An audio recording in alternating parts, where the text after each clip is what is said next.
जय श्री श्याम प्यारे बच्चों, welcome back to the channel. तो बेटा आज से हम लोग स्टार्ट करेंगे अपने एमसीक्यूज। कौन से सब्जेक्ट के? इकोनॉमिक्स के। ठीक है, लास्ट क्लासेस में भी हमारी बात हुई थी कि भाई हम लोग बहुत जल्दी जो है अपनी एक एमसीक्यू सीरीज बनाएंगे इकोनॉमिक्स सब्जेक्ट की। तो आज से वो सीरीज बेटा स्टार्ट हो रही है। तो आज की क्लास में हम लोग करेंगे अपना क्वेश्चन पेपर नंबर 1। ठीक है, उसके एमसीक्यूज हम लोग करके देखेंगे। तो आई होप जैसे कि आपने मुझे अकाउंटेंसी में सपोर्ट किया है वैसे ही आप लोग मुझे इकोनॉमिक्स में भी सपोर्ट करेंगे। और अगर वीडियो अच्छी लगे बेटा तो अपने फ्रेंड्स के साथ शेयर करें, कमेंट्स करें। चैनल पर अगर नए हैं तो चैनल को सब्सक्राइब जरूर करें ताकि आपको आगे भी ऐसी वीडियोस मिलती रहे। उसके लिए आप एक नोटिफिकेशन बेल जो है उसको भी प्रेस कर लें। ठीक है बेटा, तो स्टार्ट करते हैं अपनी आज की क्लास। आज की क्लास में हम लोग करेंगे अपना question paper number 1।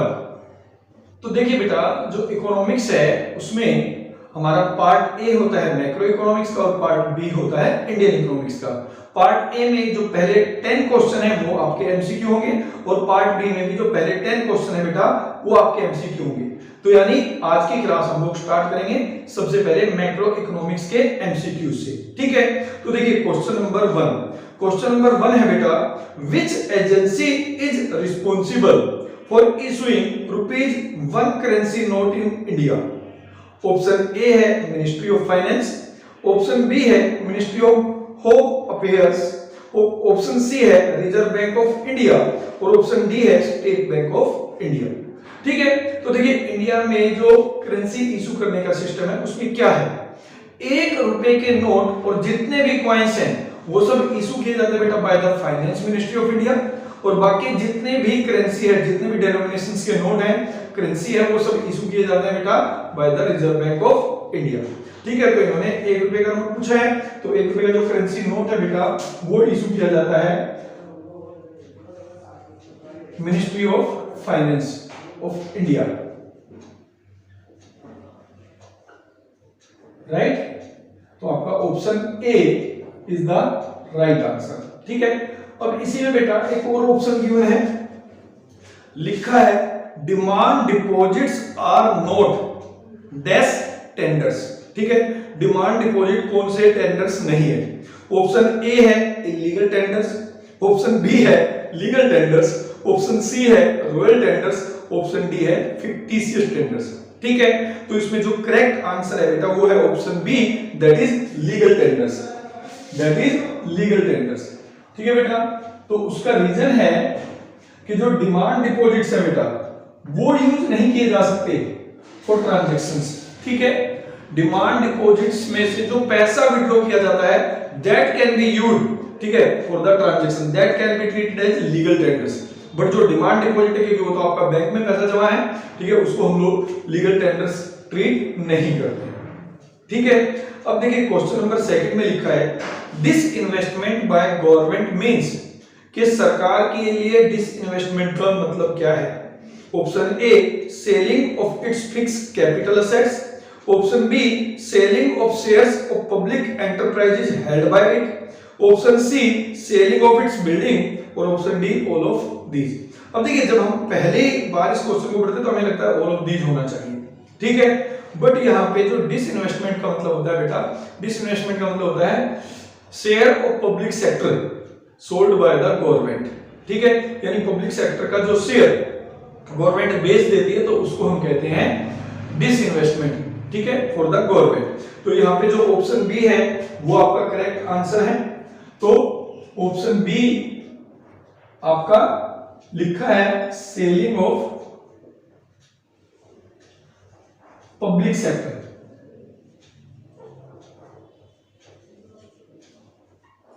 Held by government, यानी सरकार के पास जो पब्लिक सेक्टर था जब सरकार उसको बेच देती है तो उसको हम कहते हैं डिसइन्वेस्टमेंट इन इकोनॉमिक्स। ठीक है, अब देखिए क्वेश्चन नंबर 3 है identify which of the following is not an example of invisible items under current account of the balance of payment transactions. Current account में आपको पता है विजिबल और इनविजिबल आइटम दोनों आते हैं।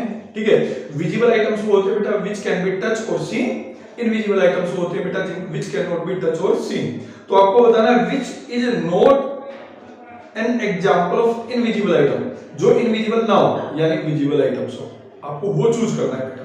ठीक है, ऑप्शन ए है air and sea transport. Air and sea transport बेटा सर्विस सेक्टर में आता है, इनविजिबल में आता है। पोस्टल एंड कोरियर सर्विस, ये भी बेटा आपका इनविजिबल आइटम्स में आता है, सर्विस सेक्टर में आता है। एजुकेशनल रिलेटेड ट्रेवल्स, ये भी बेटा आपका सर्विस सेक्टर में आता है, इनविजिबल में आता है। फिर है मर्चेंडाइज लिंक ट्रांजैक्शंस। अब देखिए मर्चेंडाइज क्या होता है, मर्चेंडाइज के बारे में भी बच्चों को बहुत सारा नहीं पता होगा, बहुत सारे बच्चों को। मर्चेंडाइज का मतलब होता है गुड्स, ठीक है, गुड्स से रिलेटेड ट्रांजैक्शंस। ठीक है, तो यानी जो ऑप्शन डी है वो विजिबल आइटम्स का कंपोनेंट है, क्योंकि उसमें गुड्स इन्वॉल्व है। ठीक है, व्हिच कैन बी टच और सीन। तो हमारा जो करेक्ट आंसर है वो होगा option D, merchandise link transactions.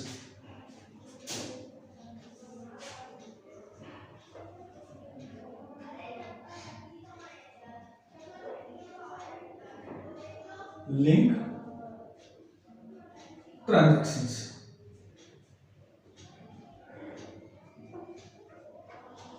Right. अब देखिए ये हो गए क्वेश्चन 3। अब क्वेश्चन नंबर 4 की बात करते हैं। In 2020 India's purchasing power parity was 22 national currency units rupees per US dollar. ठीक है, अब समझिएगा क्या बोला इन्होंने। In 2020 India's purchasing power parity was 22 national currency units यानी rupees per US dollar. Source दिया हुआ है बेटा OECD. What does this mean, इसका अभिप्राय क्या है, जो ये आपको स्टेटमेंट दे रखी है। ऑप्शन ए है goods that can be bought for $1 in the US would require 22 rupees in India. Option B है goods in India that can be bought for $1 would require $22 in the US. Option C है goods that can be bought for $1 in the US would require $22 in India. ठीक है, option D है goods in India that can be bought for ₹1 would require $22 in the US.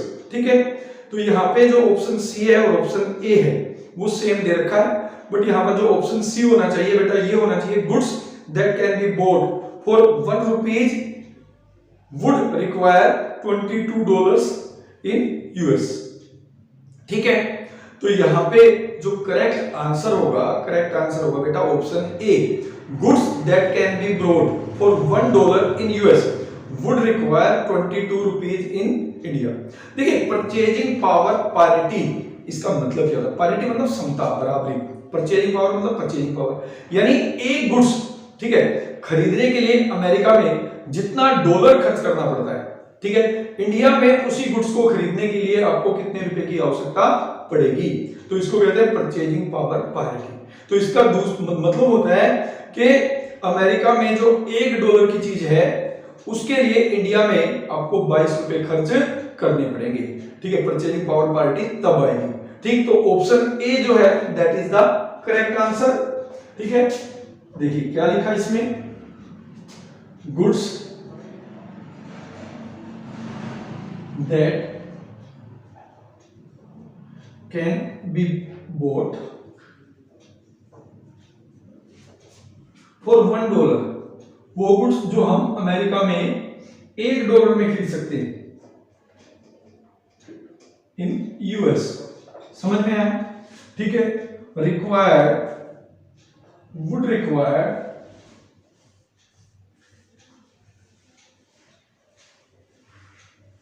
₹22 in India.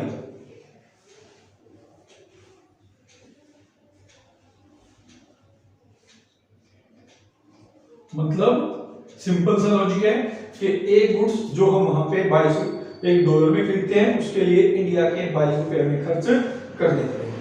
ठीक है, तो ये था आपका क्वेश्चन नंबर 4।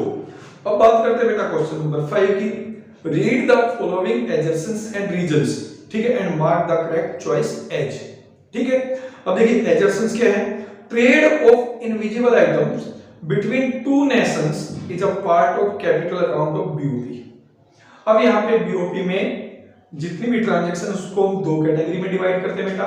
एक होता है करंट अकाउंट ट्रांजैक्शन और दूसरा होता है कैपिटल अकाउंट ट्रांजैक्शन। ठीक है, तो इन्होंने बोला trade of invisible items between to nation is a part of capital account of BOP. तो ये गलत स्टेटमेंट है।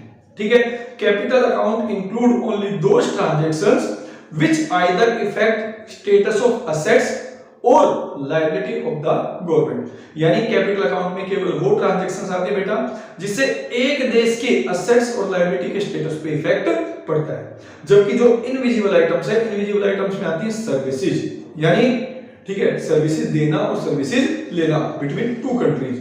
ठीक है, और ये किसका कंपोनेंट होता है? करंट अकाउंट का कंपोनेंट होता है। करंट अकाउंट में तीन चीजें आती हैं। सबसे पहले visible items that is goods, दूसरा invisible item that is services, तीसरा यूनिलैटरल ट्रांजैक्शंस। तो एडजस्टेंस तो बिल्कुल गलत है। फिर रीजन दिया है transaction that effect the assets liability status of country in relation to the rest of world are known as capital account transactions. ये बिल्कुल सही है, रीजन ट्रू है। ठीक है, क्योंकि रीजन में लिखा है कि वो सारे ट्रांजैक्शन जो इफेक्ट करती हैं, इफेक्ट डालती है status of assets and liability of a country, वो सब कैपिटल अकाउंट में आती हैं। ये बिल्कुल ठीक है। ठीक है, तो यहां पे आपको ऑप्शन गिवन है, ऑप्शन ए होगा both assertions and reasons are true and reason is the correct explanation of assertions. तो ये तो संभव है नहीं क्योंकि एजर्शन तो यहां पे गलत है। फिर ऑप्शन बी है both assertion and reason are true but reason is not the correct explanation of assertions, ये भी पॉसिबल नहीं है। सी है option assertions is true but reason is false. तो यहां पे तो बेटा एजर्शंस फॉल्स है, तो यानी option D is the correct answer, that is assertions is false but reason is true. ठीक है, assertions is false, reason is true. तो ये 5 क्वेश्चन आंसर है assertions is false but reason is true। ठीक है, अब इसी में बेटा एक चॉइस भी आपको गिवन है। ठीक है, चॉइस देख लेते हैं। चॉइस में लिखा है फुल एम्प्लॉयमेंट। ठीक है, कि full employment is consistent with natural rate of unemployment. Option A आपको ये गिवन है कि फुल एम्प्लॉयमेंट का मतलब क्या है? फुल एम्प्लॉयमेंट कंसिस्टेंट होता है, ठीक है, उससे जुड़ा होता है with natural rate of unemployment. Option B है occurs when demand for labour force is equal to supply of labour force. Option C है aggregate supply is equal to aggregate demand with zero level of unemployment. और option D है both A and B. ठीक है, तो यहां पे सबसे पहले आपको समझना पड़ेगा फुल एम्प्लॉयमेंट का मतलब क्या होता है। Full employment is a situation when all those peoples are ready to work at the existing wages rate are getting employment। मतलब वो सारे लोग जो काम करना चाहते हैं एग्जिस्टिंग वेजेज रेट पे उनको काम मिल जाए तो उसको कहते हैं full level of employment. But इसका कभी भी मतलब नहीं होता बेटा जीरो लेवल ऑफ अनएम्प्लॉयमेंट। ठीक है, there are some natural rate of unemployment जो हमेशा एग्जिस्ट करेगा इकोनॉमी में, इसलिए आंसर होगा बेटा option D both A and B.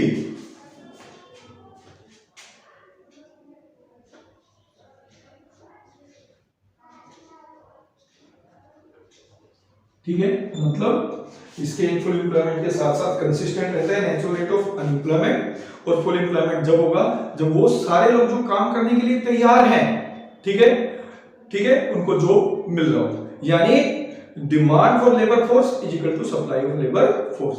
तो बेटा ये था हमारा क्वेश्चन नंबर 5। अब करेंगे क्वेश्चन नंबर 6। तो देखिए बेटा अब क्वेश्चन नंबर 6 है import of machinery is reflected in the dash account of balance of payment. यानी इंपोर्ट ऑफ मशीनरी को बैलेंस ऑफ पेमेंट में किस अकाउंट में हम शो करते हैं? Option A current account, option B capital account, option C fiscal और option D revenue. ठीक है, तो फिस्कल और रेवेन्यू तो बनते ही नहीं है बीओपी में, तो ये ऑप्शन तो आपकी खत्म हो गई। तो अब चूज करना है करंट और कैपिटल अकाउंट में। अब देखिए जो कॉमर्स वाला स्टूडेंट है इसको यहाँ पर कैपिटल अकाउंट ट्रीट करेंगे, क्यों? मशीनरी असेट्स होती है और हम लोग कहते हैं कैपिटल अकाउंट में वो सारी ट्रांजैक्शन इंक्लूड होती हैं which impact the status of assets and liabilities. But यहाँ पर असेट्स और लायबिलिटीज में बेटा दो चीज आती हैं, एक आता है वो इन्वेस्टमेंट और दूसरा आता है बोरोइंग्स। ठीक है, मेन कंपोनेंट्स ये होते हैं कैपिटल अकाउंट्स के। तो जो मशीन है it is a part of current account, it is a part of current account, क्योंकि machine will be treated as goods, कि हमने मशीन को गुड्स की तरह इंपोर्ट किया, हमने मशीन परचेज की, यानी उन्होंने मशीन बेची है, तो उनके लिए जिन्होंने बेची होगी उनके लिए क्या है वो मशीन गुड्स है, तो ये आएगा बेटा करंट अकाउंट में। तो ये आपका question number 6 option A answer है करंट अकाउंट।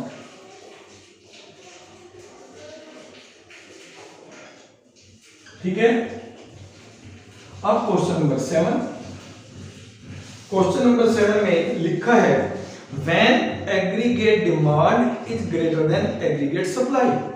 जब एग्रीगेट डिमांड ज्यादा है एग्रीगेट सप्लाई से, यानी सिचुएशन कैसी है देखिए, AD is greater than AS, तो इन्वेंट्री यानी स्टॉक, इन्वेंट्री यानी स्टॉक, ऑप्शन ए है फॉल्स कम होगा, ऑप्शन बी है राइज बढ़ेगा, ऑप्शन सी है डू नॉट चेंज चेंज नहीं होगा, ऑप्शन डी है फर्स्ट फॉल देन राइज। ठीक है, समझिए यहां पर एग्रीगेट डिमांड ज्यादा है एग्रीगेट सप्लाई से, मतलब जितना आपने आउटपुट प्रोड्यूस किया लोगों ने उससे ज्यादा खर्च किया, लोगों ने उससे ज्यादा खर्च किया, तो यानी बढ़ी हुई डिमांड का फायदा उठाने के लिए प्रोड्यूसर क्या करेंगे, जो उनका डिजायर स्टॉक था बेटा उसको भी मार्केट में सेल करना शुरू कर देंगे, जिसकी वजह से उनका जो एक्चुअल स्टॉक है वो डिजायर स्टॉक से कम हो जाएगा, यानी यहाँ पे ऑप्शन होगा फॉल्स, ऑप्शन होगा फॉल्स।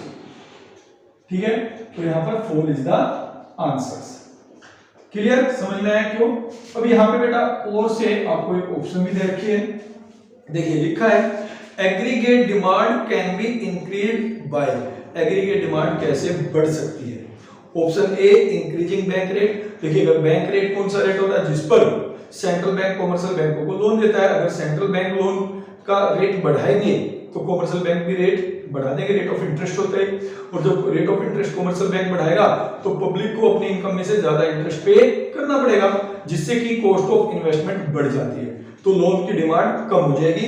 ठीक है, इकोनॉमी में मनी सप्लाई कम होगी तो एग्रीगेट डिमांड यहाँ कम होती है इंक्रीजिंग करने से। दूसरा है sharing government security bye reserve bank of India.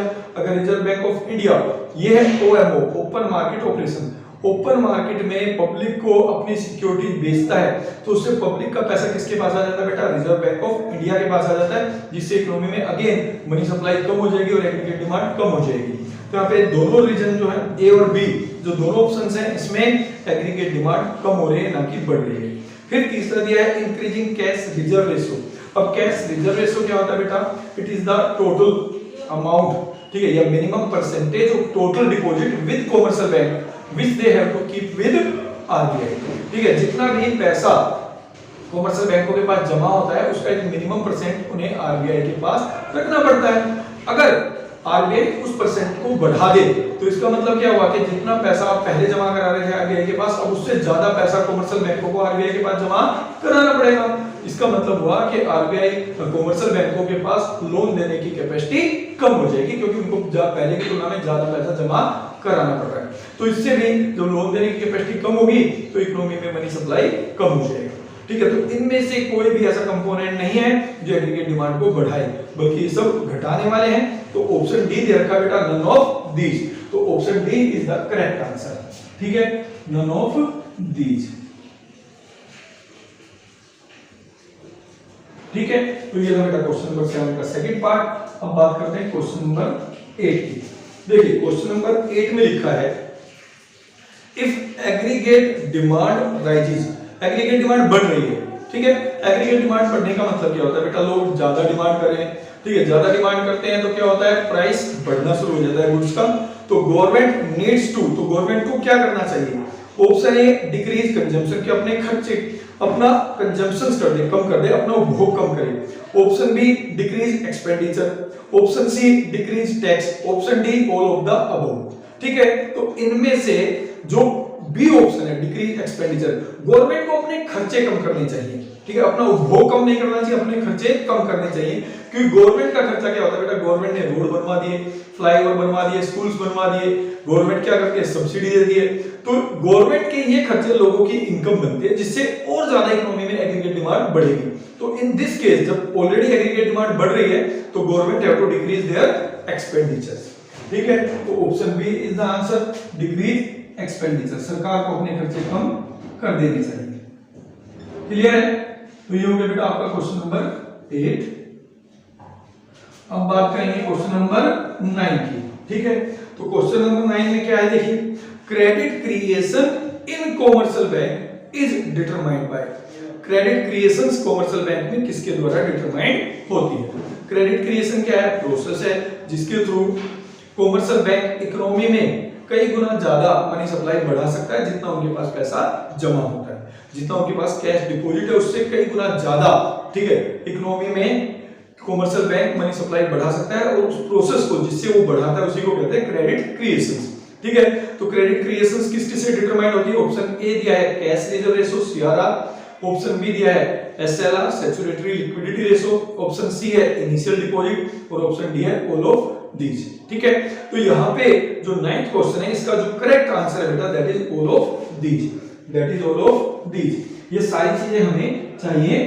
ठीक है, जिससे कि मनी सप्लाई पे इफेक्ट पड़ता है, क्रेडिट क्रिएशंस पे इफेक्ट पड़ता है। ठीक, तो बेटा देखिए अब बात करते हैं इस क्वेश्चन पेपर के लास्ट क्वेश्चन की, दैट इज क्वेश्चन नंबर 10। ठीक है, क्वेश्चन नंबर 10 कहता है बेटा read the following statement assertions is followed by a statement of reason and mark the correct choice as. ठीक है, तो एजर्शन में लिखा है बेटा full employment means zero unemployment. ये किसी भी इकोनॉमी में पॉसिबल नहीं है। ठीक है, फुल एम्प्लॉयमेंट का मतलब बेटा केवल ये होता है कि वो लोग जो एग्जिस्टिंग वेजेज रेट पर काम करने के लिए तैयार है उनको काम मिल जाए। इसका मतलब ये कभी भी नहीं होता है कि इकोनॉमी में जीरो अनएम्प्लॉयमेंट की सिचुएशंस होगी। ठीक है, दो तरीके का अनएम्प्लॉयमेंट इकोनॉमी में हमेशा लाई करता है बेटा, एक होता है फ्रैक्शनल और एक होता है स्ट्रक्चरल अनएम्प्लॉयमेंट, और इन दोनों को मिला के बोलते हैं बेटा नेचुरल रेट ऑफ अनएम्प्लॉयमेंट। ठीक है, तो ये सिचुएशन जो एजर्शन दिया है, जो ये स्टेटमेंट है, ये तो बिल्कुल गलत है। रीजन दिया है even in the situation of full employment natural rate of unemployment always exist in the economy. ये बिल्कुल ठीक है बेटा कि in the situation of full employment natural rate of unemployment always exist in the economy, ये मैंने अभी आपको बताया। तो ऑप्शन ए है बोथ एजर्शन और reason are true, reason is the correct explanation, तो ये तो बिल्कुल गलत हो गया। ऑप्शन बी है both assertion and reason are true but reason is not the correct explanation, ये भी गलत है बेटा। ऑप्शन सी है assertion is true but reason is false, यहाँ पे तो उल्टा है बेटा, एजर्शन तो आपका फॉल है और रीजन आपका ट्रू है। तो इसका मतलब ऑप्शन डी जो है that is your correct answer, assertion is false but reason is true. ठीक है, तो option D is the correct answer, assertion is false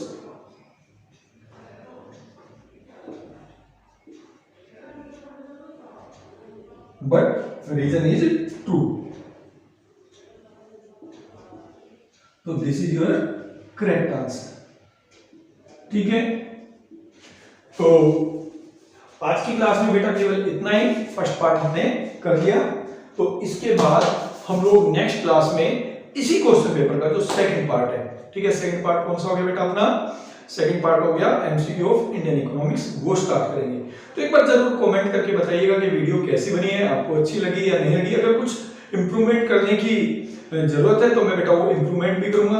हो सकता है मैंने टाइम ज्यादा लिया हो, फर्स्ट वीडियो है, ठीक है, बट आप लोग इसको पसंद कीजिएगा, पसंद आए तो अपना कमेंट कीजिएगा, कमेंट जरूर कीजिएगा और अपने फ्रेंड्स के साथ शेयर भी कीजिएगा। अब मिलेंगे अपनी नेक्स्ट क्लास में, तब तक के लिए जय श्री कृष्ण।